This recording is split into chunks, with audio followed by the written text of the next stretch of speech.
back there in the back. My name is Deb Vaughn. I'm from New Hall, Iowa.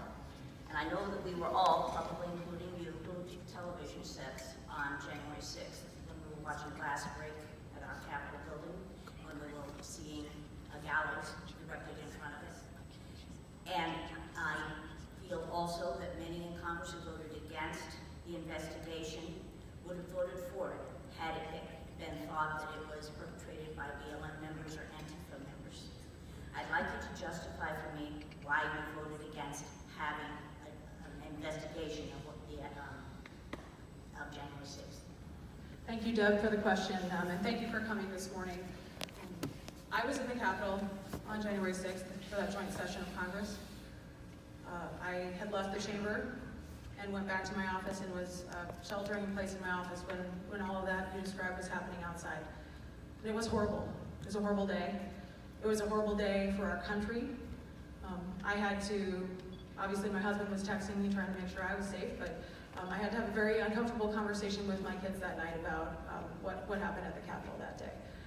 And I do feel that getting answers about what happened at the Capitol is important. And I think it's absolutely important that we hold people accountable who breached the Capitol, who caused damage, who hurt people.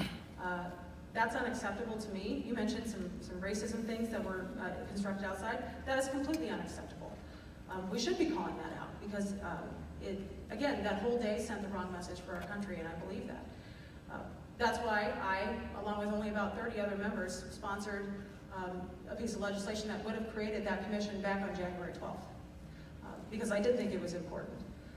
Nancy Pelosi chose not to bring that to the floor. She chose not to move forward with that. We kept asking and nothing happened. But you know what did happen in that time? The Department of Justice moved forward, the FBI moved forward, the Secret Service moved forward, Capitol Police moved forward, and Metro Police all moved forward. We, as members of Congress, had multiple opportunities to question them. Some of those were in closed-door sessions, high-security briefing sessions. So we are getting those answers. More than 400 people have been arrested so far, with at least another 100 in the pipeline that I'm aware of. So it is important, but at this point, there was no provision in what passed last week that would have required members of Congress to stay out of these ongoing investigations. We need to let the Department of Justice do their job. We need to let the Capitol Police do their job. They went through a horrible experience that day too, not to mention the animosity toward our law enforcement officers right now too.